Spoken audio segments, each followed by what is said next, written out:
Init na pag-welcome nyo sa amin ni Beauty and of course to all our leaders here dito sa Dumanhog sa Cebu.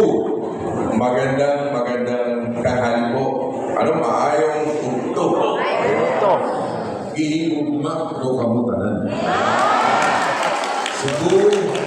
Alam nyo, Cebu, napakalapit po sa aking puso dahil every time na sinulog, ganyan tayo may panatapos sa mahal na Santo Niño. Nakikita nyo dito sa Cebu, every year yan. Every year. At iba ang pagsuporta sa akin ng Cebu dahil never nyo akong pinabayaan.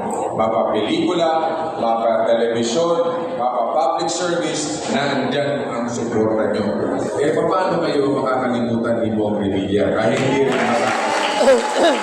Kaya, Mayor, kung ano ang maitutulong ko dito sa iyong bayan bukas ng aking opisina.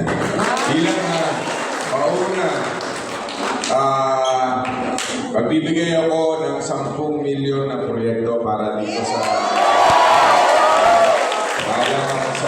gusto ibigay at sigong at ganoon din kung ano man yung maitutulong ko bilang ako po yung chairman ng Committee on Public Works kung ano man yung maitutulong ng ating opisina bukas po ang ating opisina. Kami po ni Beauty na dito, iikot sa Cebu upang paghimok din sa ating mga kababayan na suportahan ninyo yung walang matigas na pulis sa matinig na misis. Mapapanood nyo na naman kung paano gulpihin ni Gloria si Torome.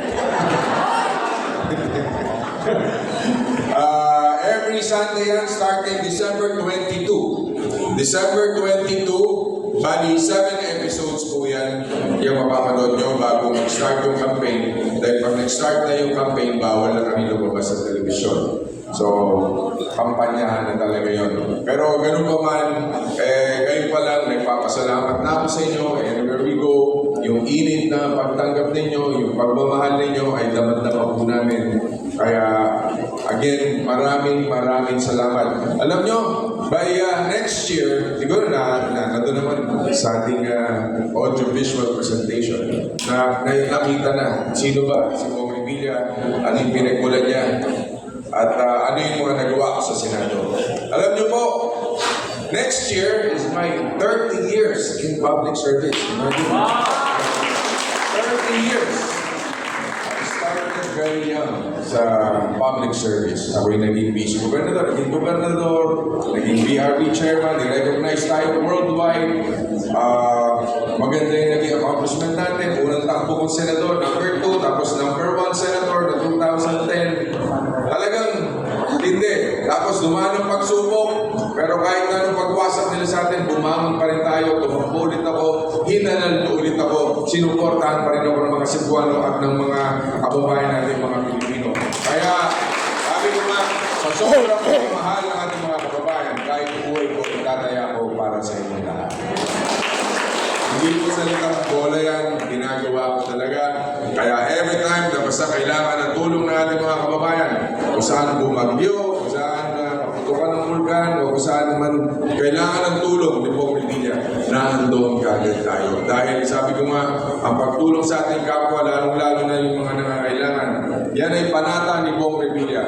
Panata sa Diyos at panata sa taong bayan. Dahil kayo naman hindi nyo ako pinabayaan. Kaya sa inyong lahat, basta umasa po kayo na ako po ay hindi makakalimot kailanman. Maraming salamat. Higugma ko kamutanan, Cebu!